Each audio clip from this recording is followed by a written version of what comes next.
So hello everyone. I'm Professor Seth Makery in the Economics Department in the Robbins School of Business. Welcome to this webinar. We'll be talking about the Robbins School of Business. We'll be telling you about all the opportunities available in the Robbins School of Business. To help me out with your questions and to tell you more about the Robbins School of Business, I've got two of our best and brightest. So I'm going to let both of them introduce themselves. So Gabby and William, please go ahead. All right. Hi, everyone. I'm Gabby. I'm a senior at the Robbins School. Well, sort of from home right now. But yeah, so just wrapping up my fourth year. I concentrated in management under the business administration major. I'm also a double major with Spanish and a minor in journalism. So here to answer any questions about that, double majoring, cross-school studying, if you have that as well. Definitely. My name is William Bartnett. I'm a sophomore, concentrating in finance and management consulting, and then double majoring in PPEL, which for those of you who don't know is philosophy, politics, economics, and law. And I'm concentrating in economics with that. So also able to speak to that double majoring side. Okay, so the way I wanted to progress was first I'll show you a quick slideshow telling you about the Robbins School of Business. And then once we're done with that, then we'll open it up to questions. And there's a question and answer feature. So if you go to the bottom of your Zoom webinar, there's a Q&A button. If you press that, a box will show up and you can write any and all questions, and then we will answer those questions. Some of you also submitted questions, so we'll talk about those as well. So to begin, let me tell you a little bit about the Robbins School of Business. So let me start up, share my screen and show you a little bit about the Robbins School of Business. So welcome to the Robbins School of Business presentation. So one of the big questions all of you might have is, why should you actually think about coming to the Robbins School of Business? So I want to tell you a little bit about the Robbins School of Business and what we stand for. So the three things that I think the Robbins School of Business sort of does really well, and sort of the pitch for why you should be a Robbins School of Business student. The first is that we really do give a world-class education. We're one of the top business schools in the nation, right? We have a lot of different opportunities for you. So if you come to the Robbins School of Business, there are three different majors that we do. One is accounting, one is business administration, one is economics. And then within those majors, you can do a bunch of concentrations. So you can be an accounting major, you can be a business analytics major that's brand new, so that does a lot of data work, economics, finance. You can also do an international business concentration, marketing, and then we have tracks in consulting and entrepreneurship as well. In addition to that, we also have two minors. One is in business administration. And then if you're not interested in doing a full business major, you can also do a major in some other subject on campus and then do an entrepreneurship minor within the business school, setting you up to sort of do entrepreneurship and start your own business. So, you know, we provide a world-class education, but where we really shine is we combine that world-class education with a top liberal arts college education, right? And both Gabby and William will speak to that. Is, you know, both of them have one foot within the business school and one foot within our liberal arts partner school. And that's been like really great, because what that does is it gives all our students a robust education, right?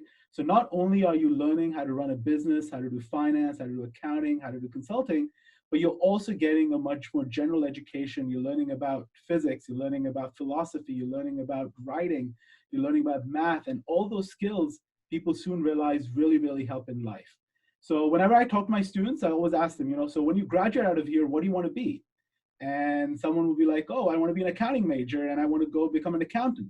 And someone else will be like, oh, I want to become a financial analyst. Or someone else will be like, oh, I want to be a consultant. And I say, no. None of you want to be a financial analyst. None of you want to be an accountant. None of you want to be a consultant. What you want to be is you want to be a leader, right? You want to rise up the ranks and you want to be a leader. And to be a leader, not only do you need the technical skills that a business school will provide, right, and make you very good at, but you also need to understand the world more holistically, and that's what the liberal arts education married with the business school will provide, right? So a very robust general education curriculum comes out of the liberal arts school that we have. Then we'll talk about quite a bit. We have a bunch of cross-school programs as well. So so one of them is PPL, which William talked about. There's Math Econ, there's International Econ, then there's Entrepreneurship minor.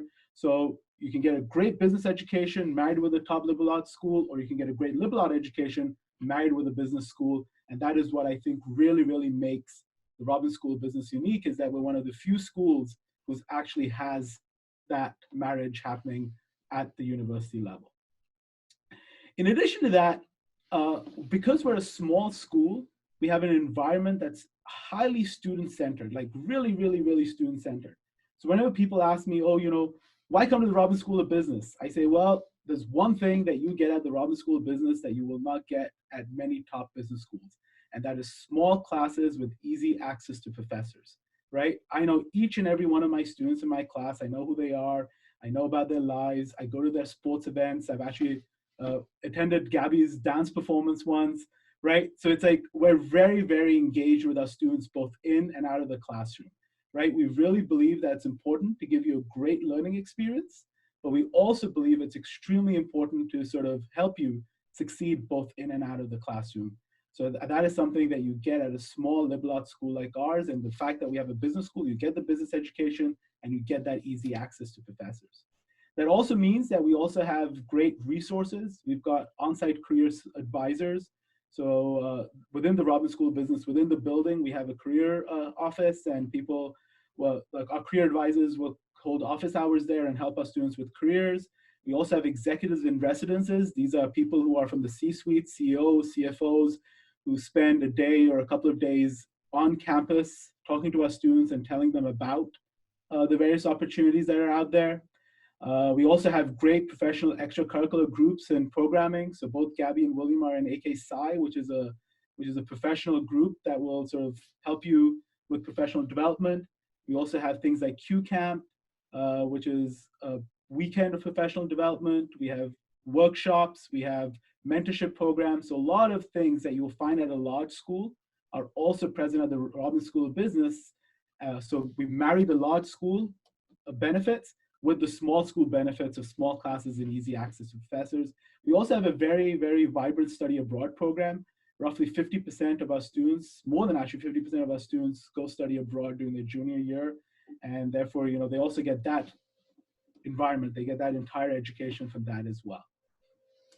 So, really, if you come to the Robbins School of Business, you get a great business education, you get a great liberal arts education, and you get great access to professors and a student-centered environment, right? So all of that leads to a lot of success for our students, both at UR and also beyond. So let me talk a little bit about sort of some of the successes that our students sort of get, and I'll show you a few pictures, and it's sort of cool to see, how our students succeed. So students' accomplishments include, so last year, we won the national team selling competition. So this was our #1 team in the nation for the national selling competition. Last year, Gabby and a friends went down to the national diversity competition and came in first during that competition as well. So our students do really well because they get a great business education, and that great business education leads to national accolades in terms of winning many, many different competitions. Our students also win national recognitions. This year we had 2 students who got into the Poets and Cons Best and Brightest. This is Claire Griffith. She's a senior in finance. Then we have Hannah Lankler, who's also a 2020 graduate. She's graduating this year, and she's the RSB SGA president. We also have many, many research opportunities. So our faculty and students do research. This is Kathy Shee from 2017, who did research with a couple of accounting professors and then went to go ahead and present that research at the premier accounting conference that happens every year. Our students also do great with internships. I was looking at the data just the other day, and roughly 90% of our juniors actually get internships during their junior summer. So this is Erin Minnick, who went to Ann Taylor. This is Abby Lord, who's actually a business minor. She went to Comcast. A lot of our alums, a lot of our students junior year go to Wall Street. A lot of them go to the Big Four for accounting as well. We also have a pretty vibrant sort of entrepreneurship community. This is Anthony Moody from the class of 2022. He started up his own clothing business. after winning a businesses pitch competition on campus. This is James Orielli, 2021. He actually runs a tent business and recently has been helping New York with tents to put up the COVID-19 patients. We also have Austin Kurtz from 2021. He actually took some time off and started up an NGO, a healthcare NGO in Ghana. He's also a business school student. And then we have great post-grad placements. So 6 months out of college, which is where a lot of schools will do their census, 95% of our students actually have jobs, right? And this number is actually, we don't have, not everyone reports back to us, but from the people who report back to us, so that 95% is probably higher than 95%. And we have lots and lots of companies that you can think of where our students go. Our students go in finance to Barclays, they'll go to accounting and KPMG, they will go to consulting and advisory board. We also have a bunch of people who go to a Hershey's company every year, EY, PwC, Vanguard, the advisory group, and lots of different destinations as well. The top 5 destinations from last year included New York City, Washington, DC, Richmond, Philadelphia, and also Boston. So, you know, lots and lots of opportunities. So great program and lots of opportunities. And then for the class of 2024, which is you guys, we actually have a new signature program that we're starting this fall, right? To take all that we do, the great stuff that we do, and put it together for the incoming freshman class. And we call it Endeavor RSB.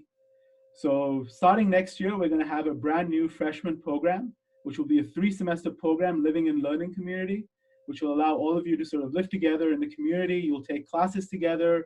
You'll have a dedicated group of faculty and staff that will help you, guide you through the process. You'll have some peers who will mentor you. A lot of experiential learning opportunities. There'll be field trips. There'll be ability to talk to executives around campus and in the community.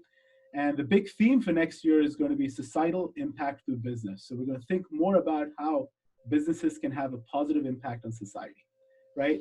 So the big theme and the big thing that we're going to be talking about is sort of our core goal, which is to help educate a new generation of business leaders who strive to have a positive impact on the world around them.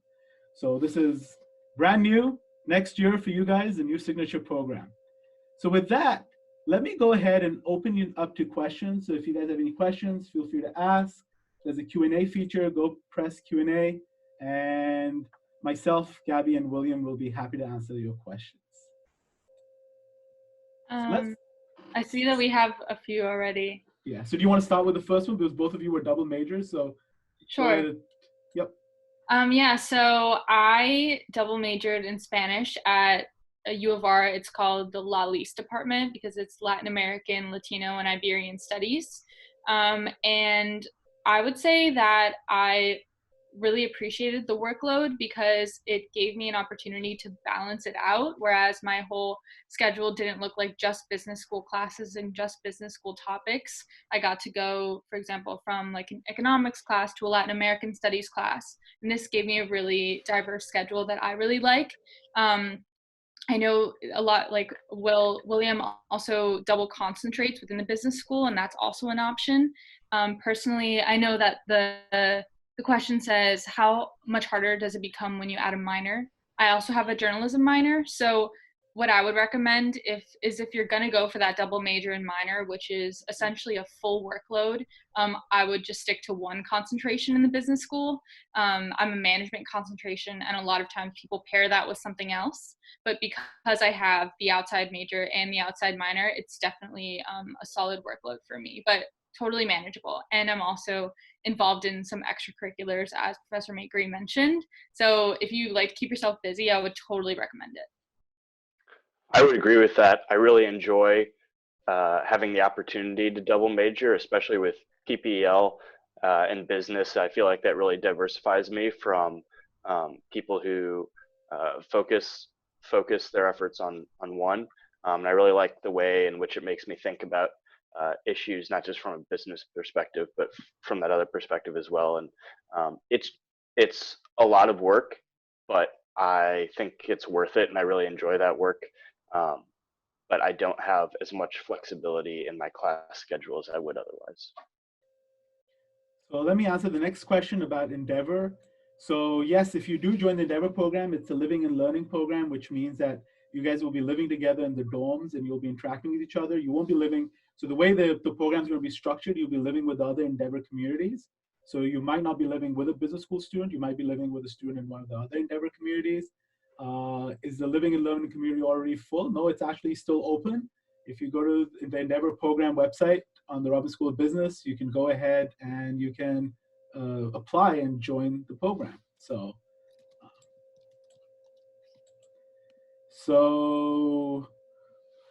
what are the advantages of joining RSB versus majoring in business by the College of Arts and Sciences? So the business major is only available through the Robbins School of Business. There's no business major within the Arts and Sciences school, but because of the way we're structured, if you do a business school, if you do the major within the business school, you do have access to all the Arts and Sciences classes as well, so you can marry them just like Gabriella and Gabby and William have actually done. Okay. There's a question here on which major minor has lower requirements on the mathematical skills. I think that no matter what you study, there's at least some basic competencies tested, but it depends on really your concentration, and I think that are gonna determine how much math you use. For finance, for me, for instance, it's pretty math heavy, but if you were to do maybe marketing, for instance, it'd probably be less for that. Yeah, also going off of that, I definitely going into college, I was like, I'm not a math person, I'm not a numbers person. I didn't take AP calculus in high school. I actually did the IB program, so I had to take calculus and micro and macroeconomics when it came as pre-business requirements, and those were challenging. But once I got past that, a lot of the business math came a lot more naturally to me than I expected. Everybody has to take business statistics and principles of finance, even if you're not studying finance, and accounting as well. And I was actually surprised at how quickly I kind of picked those, I guess, numbers up. So the math looks different than how you might expect, unless you take Professor Makery's courses and you're an economics major, concentration. I wouldn't know anything about that. But yeah, it definitely varies just depending on the subject. Just want to add one more thing on that, is that a really cool theme that I have seen as I've gone through my prerequisite courses and intro business courses that I didn't see in high school is how much all these topics overlap. And so even if there's math involved, you really get to see how useful and practical it is. So it's not just theoretical. You can see how you can apply this once you get out into your careers. And that really helped to motivate me and make it interesting. There's a question about how early can I start business school classes? You can start business school classes your freshman year, right? A lot of you will actually think about taking Econ 101, which is the Principles of Micro course. And we actually have enough courses to have anyone in freshman year who wants to take Principles of Micro to get into Principles of Micro. Actually, 70% of campus ends up taking Principles of Micro. So you can start from day one in the business school classes. We have no restrictions on that. What is the difference between majoring in economics at the Robbins School and the School of Arts and Sciences? So the Robbins School econ major and the major in Arts and Sciences are exactly the same on the econ side of things. The only difference is if you do it in the Robbins School of Business, you also take the other business classes like marketing classes, finance classes, management classes, so you get a more holistic sort of education with respect to the business world.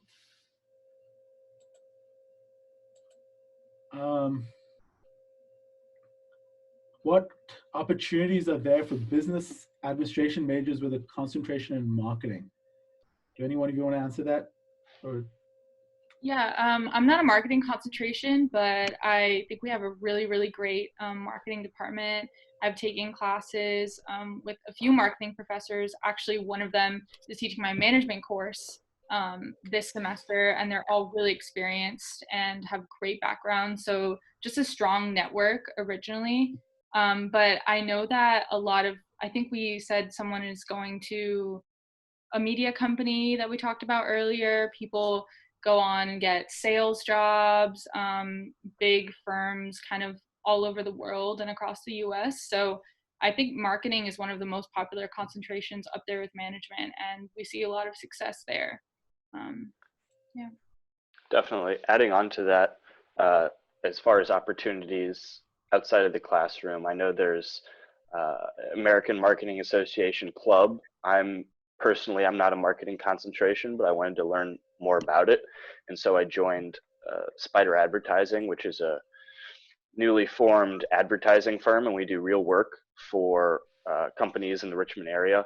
And so that's a great way to get exposed to that. And then there's also trips for a lot of these concentrations that you can go on. So I went on a Spiders on Wall Street trip because I'm a finance concentration, but I know there's a Spider marketing trip, and they were also in New York at the same time that I was. So there's a lot of opportunities there for whatever you're interested in. There's also a sports marketing class that I know a lot of people love. And there's one called Market Planning Latin America, which I've also heard great things about. And if you're into research, there's a market research class. So there's, even within marketing, there's a lot of different routes you can take. So one of the questions is, what is the male to female ratio in the business school? I think that depends on concentration to concentration, right? I think marketing is a lot more female heavy, finance is a lot more male heavy. I think management, economics and accounting are pretty split, right? So it really depends on sort of what major you get to. But I think all the different concentrations have at least 30% of either the males or the females, even if they sort of skew one way or the other. So yeah, we do have a very, mixed student body within the business school. Would you recommend Endeavor RSB to students who think that they're interested in business but are still undecided? Yes, we would definitely recommend it to students who are still undecided. If you join the Endeavor RSB program, you will be partly committing to 3 semesters, but if you don't like it, we're happy to sort of work with you through that. So yeah, it'll be a great way to explore business and see if that's something that you guys are interested in. Someone asked the difference between a concentration and a major. Mm-hmm. So basically, if you major in business administration, you get to concentrate in a range of different specific areas. So all business administration majors have to take the same pre-business courses, which is essentially your freshman and sophomore year. You're taking things like intro to economics, intro to finance, intro to marketing, and you kind of get this comprehensive look at all the different concentrations. And then once you're exposed to those, you pick what you want to specialize in. So I picked management as my concentration. And then once you get past those core classes, you get to take your concentration classes, which look like electives in what you want to continue pursuing. So for management, I have a cross-cultural management class, managing innovation. I took a negotiations course, which was really cool, environmental management.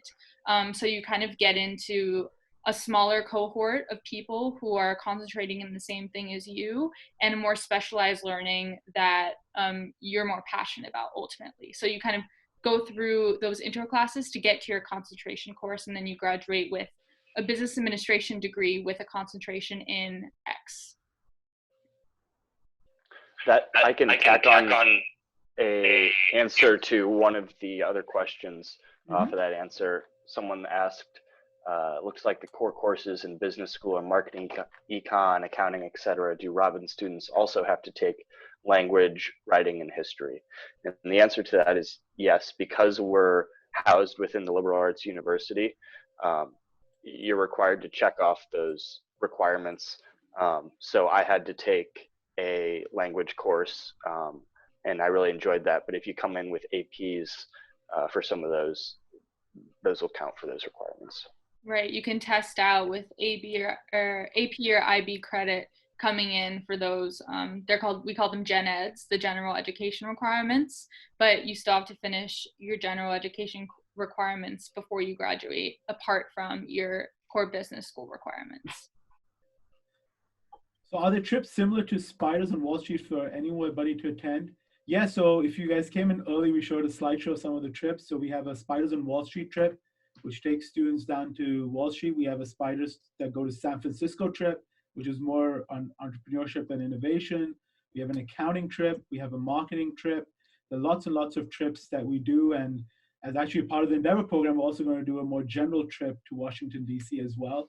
So there are lots and lots of trips, and they're open to anyone. You don't have to be a finance concentrator or even a business major to actually attend those trips. So the school does a very good job of helping you explore and go out and sort of see the different things that are available for you to major in.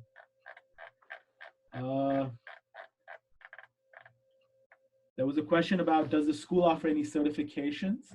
Do you want to take that, William? Sure, yeah. Yes, they do. The Bloomberg Terminal 1 we have finance lab, and there's Bloomberg terminals, and you can go and get that certification. There was a corporate valuation workshop that I attended, and that's another fantastic example of just the really rich resources that they provide to students. It was totally free for me. I think if you did it outside of the school, it was like $1,000, but it was an all-day intensive course teaching us how to value corporations, and then got some certification and packet, and just really good resources. So yes is the answer to that question. Yes, and we also do we have a Bloomberg lab with like 10 terminals, and you can actually go get Bloomberg certification there. And then the other programs that we also do, we have a CFA class to help you prepare for the CFA exams. So lots and lots of opportunities to get certifications and prepare for exams outside of just the Robbins School of Business curriculum. How involved are professors and counselors in student searches, such as selecting classes or finding internships? I'll let you guys answer that one. Yeah, so super involved. One of my favorite parts about Richmond is the small class size, and here you really get to know your professors if you take advantage of that. And I have a lot of great relationships with professors in the business school that have really advocated for me, especially as I got closer to graduating, in terms of job search, internship search, just general opportunities. And they're really willing to go the extra mile to help you out with whatever you may need. And in terms of advisors, my advisor was always very helpful in terms of helping me pick classes. Of course, you should come in prepared to your advisor meetings with ideas of how you may want to go in what directions, but they'll always be there to kind of point you the right way. And even outside of your advisors, just going to office hours after class to get to know your professors, saying hi to people in the hallways that you may not be as familiar with. I never had Professor Makery in a class, but we became acquainted, and now we're like pretty close, and I know that I could go to him if I have any questions. So that's like a really, really big positive of the B School that I love.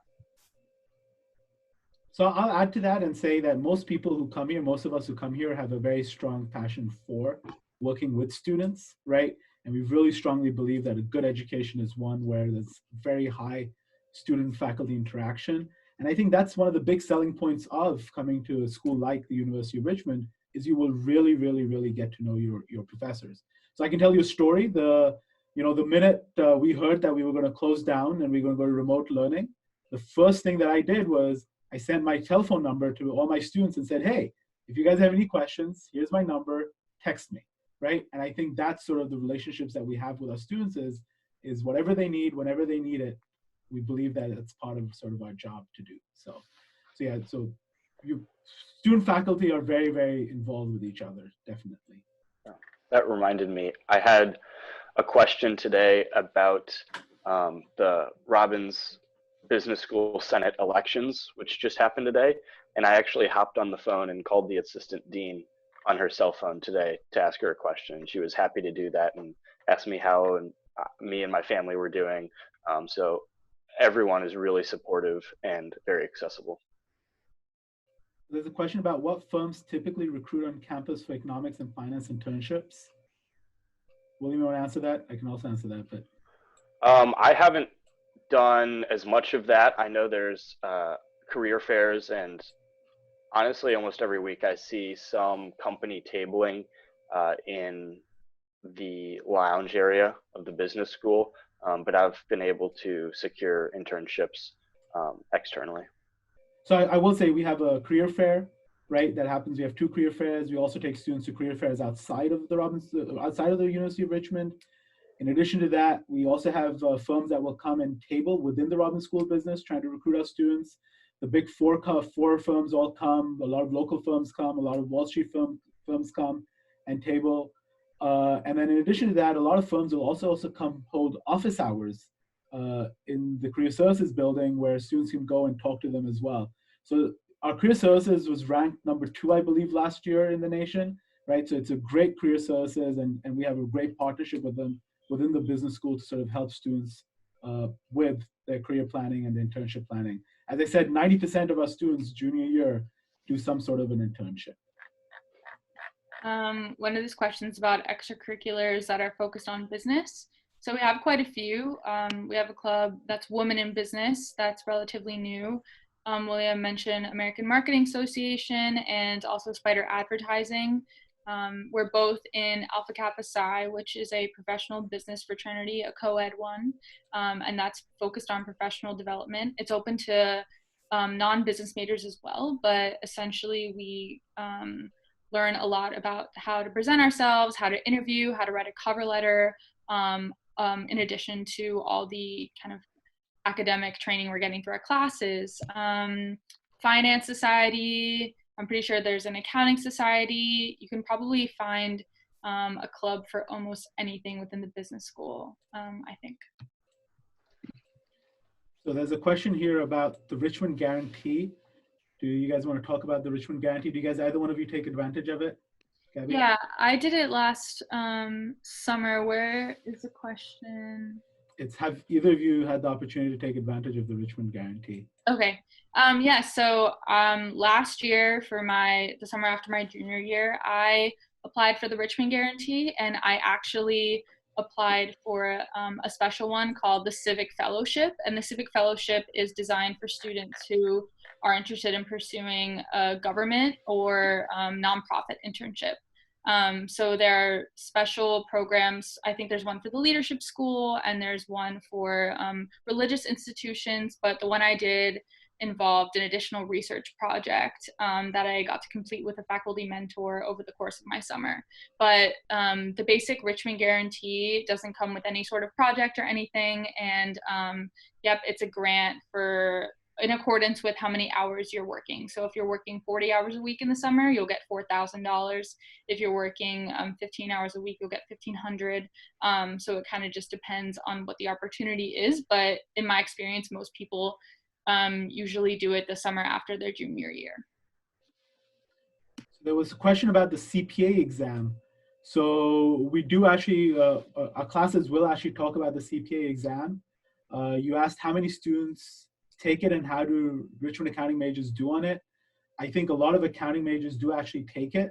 As far as the question of how Richmond accounting majors do on it, I was actually recently talking to the chair of the accounting department, and he told me that there, year after year, our CPA exam results are ranked among the top 50 in the world. So we have a very good pass rate on the CPA exams. So top 50 in the world is pretty impressive. A few people are asking about when you declare. So you declare your major your sophomore year. I can't remember if it's fall or spring, but I know by the latest spring sophomore year.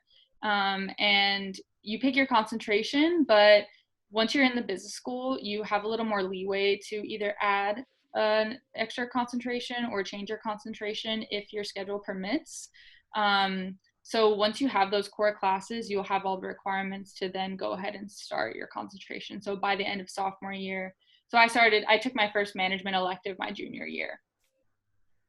I actually was able to declare at the end of my freshman year. You just have to finish your prerequisites in the business school, and then when you finish those, you can declare. And typically that's sophomore year. But I was fortunate enough to come in with a couple of AP credits in economics and some others. So they just want to make sure that you have that good foundation before you declare. So there's a question about, are there any real estate classes?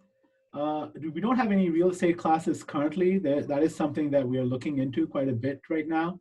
But I do believe that there's a real estate club now, right, William? I You're think shaking your head. so. Yeah, Do you want to talk about it? Do you know anything about it? I don't know much about it.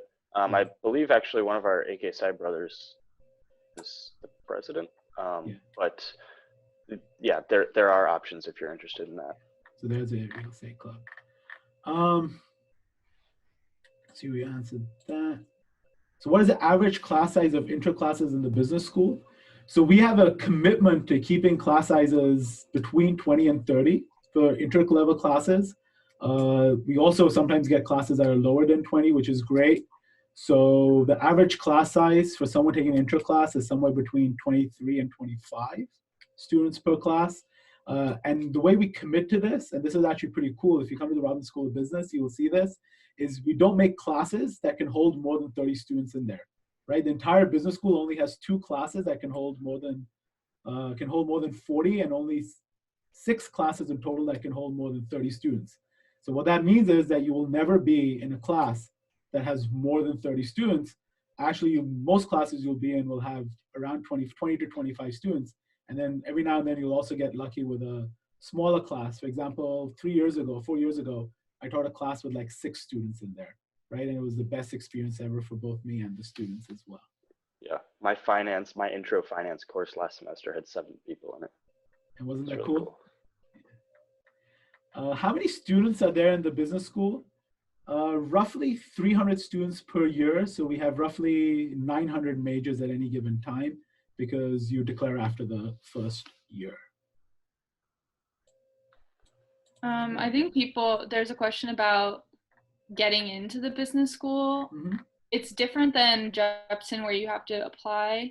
For the Robbins School, you have to pass your prerequisite classes with a C+ or higher to qualify. So it's basically a GPA, down to a GPA thing, but there's no essay or additional supplements like that. You need a 2.7 GPA to get into the business school, which is like an average of a C+ grade. And you need to pass certain classes, like you have to pass Econ 101, Accounting 201, Calc 1, and do an Excel competency exam, right? Mm-hmm. Okay. Let's see. Do you declare your concentration after your sophomore year? Yes, you declare your major right after you declare your concentration the same time as you declare your major. However, a lot of people change their concentrations across time. The university is very flexible in allowing students to sort of choose one concentration and then change the concentration or choose a major and change the major. So a lot of people, as they go through the process say, hey, that was an interesting course. Why not take more of that? So there's a lot of changing of concentrations and majors as you sort of go along. There's also a question here. Go ahead. That's exactly what happened to me. I was initially just a finance concentration, and then I took organizational behavior last semester and really liked the class and the professor, and figured out I had room in my schedule to add management consulting concentration. So it's definitely able to do that as long as you have room in your schedule. So were either of you undecided while entering freshman year? So everybody pretty much goes in on the same path because Richmond is a small school. So even if you apply as a business major, you're not locked into the business school from the beginning, like at some other bigger schools. Personally, I knew I wanted to study business in some capacity. I thought I wanted to do international business and leadership. That's kind of what I graduated high school thinking I was going to do. And I ended up taking my first Spanish class in college. I already started at an upper level because of past experience, decided I want to study that. And then I, on a whim, took a journalism course my second semester just to get the credit for it. And I really loved it and decided to add in that minor. And I eventually changed my concentration or desired concentration from international business to management, knowing that I could still apply an international scope to that. I'm actually going to be pursuing an opportunity in Mexico City after I graduate. So you can always kind of apply your interests across any concentration. There's also a question about psychology. So what? Yeah, I saw that one. I have heard of a lot of um, students that study psych also concentrate in marketing, because when you're studying marketing, you have to understand, how consumers' minds work and what they see in the product, and that has a lot to do with psychology. Consumer behavior is actually a class that you can take in the business school as part of the marketing concentration. So I think that's actually a really cool pairing. Sociology too, or anthropology. I think I would have loved to study anthropology in connection to management, because William mentioned organizational behavior. I'm super interested in interpersonal relationships, in the office and in firms in general. So I think a lot of cool complements exist across schools.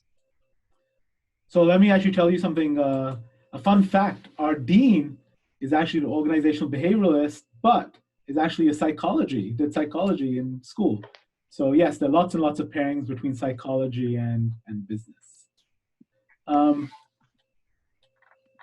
Can one of you talk about doing multiple concentrations? A couple of questions about that. Yeah.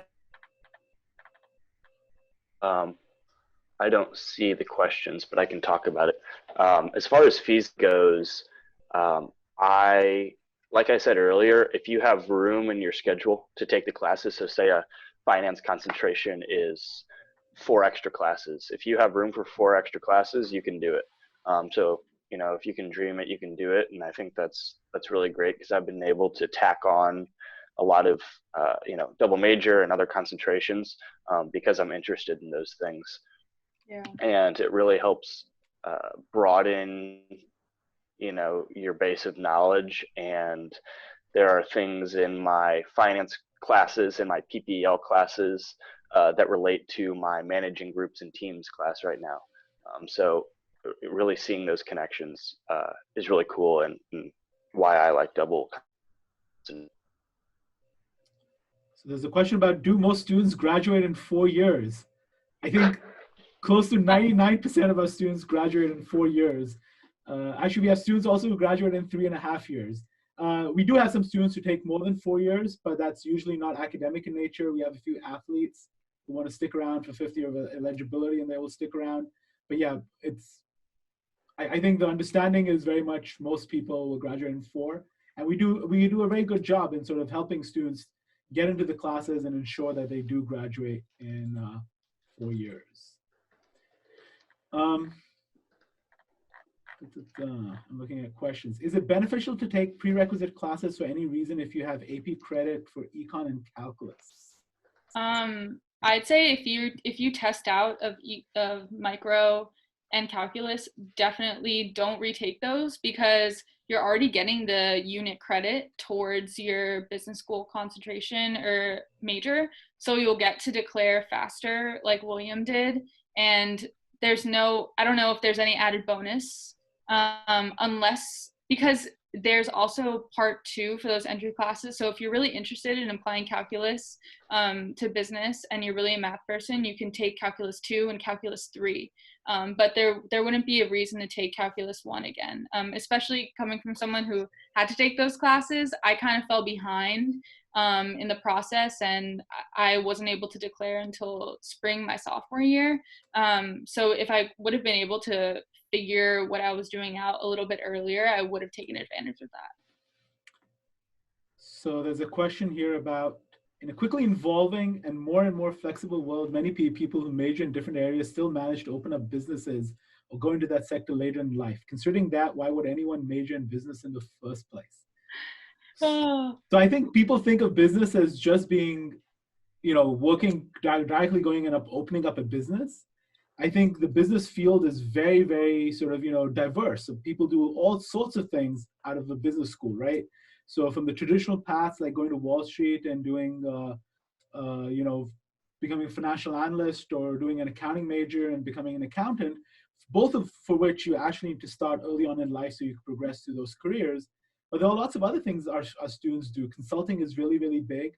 People do all sorts of consulting, as Gabby talked about, managerial consulting and, the organizational behavior part of it.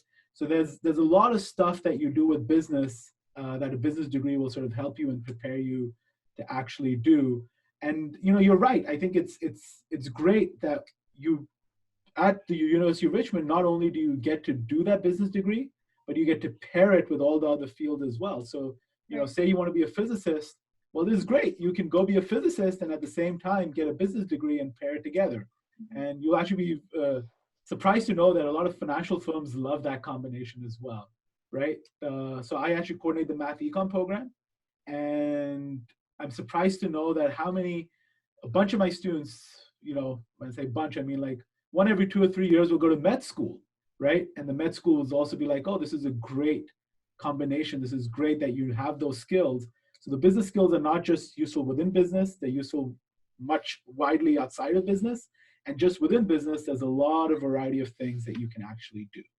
Yeah, going off of that, on the flip side of this point where, of course, you see a lot of big founders and famous entrepreneurs that don't have business degree, maybe don't even have an education, but I think that if you major in business, you can pretty much go into any field and have a solid foundation of knowledge that will help you out anywhere. So my experience in my summers is in the nonprofit realm. And so technically that's not even like traditional business, but I still use so much of my business knowledge in my daily tasks. I had to do a lot of data analysis, which is the popularity for that is just growing exponentially in literally every single job. So I can't believe I used Excel as much as I did while I was working at a dance company. So that business knowledge is really foundational. Even I would recommend even if you don't want to do business, if you're a science person, at least like a business minor or waking yourself up to some sort of business knowledge is always going to be useful. So there's a question Absolutely. about. Do you want to say something, William? Yeah, and I would add on that even if you don't think financial accounting is going to be useful to me ever in my life, I think it's also not just the subject matter, but the way it teaches you to think and being able to think critically and analytically, in which a business degree is helpful. So there's a question here about how has distance learning been going, which I'll let you guys answer in a minute. I know you mentioned you gave out your phone numbers, but in terms of professors teaching and learning material on their own, has the school prepared for possibility of continued distance learning in the fall? The answer there is yes, we plan for all contingencies in all ways, right? But in addition to that, let me say this. I think the university's commitment to the students is total, right? It's our job is to give you a good education, and we will do whatever we can to give you a good education. So for example, as we move to distance learning, a lot of our students could not return back to campus. And some of them had various things that they were dealing with, such as some of them did not have access to fast internet, right? So we mailed hotspots to them. There were some people who only had iPads and did not have actual laptops, so weren't able to do their homeworks. So we went ahead and we shipped laptops to them to use, right? There were students who had their books in their dorms and they wanted those books. So we had people go into their residence halls, pick up the books and ship them the books. So our commitment to the education is total, and no matter what happens next semester, we will ensure that that commitment remains to our students. You guys want to talk about distance learning? Yeah, obviously, I mean, I'm sure all of you guys are dealing with it at your high schools as well.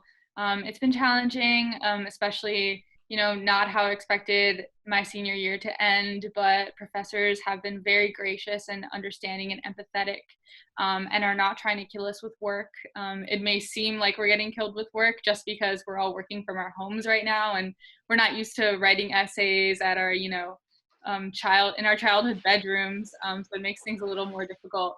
But they've been there when we need it, and if I ever have a question or concern or don't think I can turn something in on time, they've all been very accommodating. So personally, I haven't found like a huge struggle. It is very unfortunate, that we didn't get to finish out our year on campus, but I'm sure all of you are dealing with similar situations. It's been a challenge, but it's definitely a learning experience and some positive things you can take away from it. I have more free time to, study more for tests and other things, whereas that was taken up with extracurriculars before. So there's definitely been silver linings to it. So let's pick the next question. How competitive is the new Endeavor RSB program? We actually don't know the answer to that. we hope all of you will apply, and we hope that'll be a great program. We're really looking forward to it. I think it will bring the best of RSB to our freshmen, and we're very, very excited about it. Someone asked a question about study abroad. Yeah, do you want to talk? So yeah, personally, I didn't do a business school study abroad program. I actually did a Spanish language study abroad in the summer, just because it made more sense with my schedule. As I said, I had a very packed schedule with 5 units a semester and my extracurriculars, so it made sense to study abroad in the summer for me. I know there's also summer abroad internships available. One of my friends in the business school did an internship in Ireland over a summer instead of the traditional fall experience. But I know a lot of business school students often go to places like Madrid and Barcelona. I know Milan, there's a school called Bocconi in Italy that's really well known for their business program. There's a huge range of business schools abroad that people gravitate towards. Okay. I'll let you guys answer this question. As a follow-up, wouldn't taking the prerequisites of Calc and Econ help a student's GPA if they have taken the classes in high school? Yes, it would. But you know, you don't have to take those classes, and unless you feel like you're on shaky ground as far as the subject matter goes, or you've forgotten everything, I would recommend filling up that space with other electives that interest you, or maybe seeing if you could tack on another concentration, and just really taking advantage of all the time that you have here, because there's so many interesting things to study and get involved with, that unless you really feel like you need to take them again, I would avoid that. Right, that's where you take your journalisms or your sociologies or your anthropologies, and you find an interest in a subject that you may never even have heard of before, and you wouldn't know if you were retaking those classes that you're already so familiar with. And who knows, maybe a low-level biology class will boost your GPA in a different way. So yeah, definitely don't retake those. So are the students that manage to finish prerequisite classes without AB and IB credit? I believe the answer is yes. There are lots and lots of people who come to college without AB and IB credit and do great, and some of the best students are like that. I only tested out of history and a language. I ended up continuing with languages, and I still had to take calculus and microeconomics and those prerequisites for the business school. And although I didn't do as well as in those as I have done in my management courses recently, they were still doable, and I hadn't even taken, AP Calc or those other APs in high school, so totally doable. So there's a question here about, if I do Endeavor RSB my freshman year and want to major in economics, am I still forced to major in the business school? The answer is no, you're not forced to do anything at all.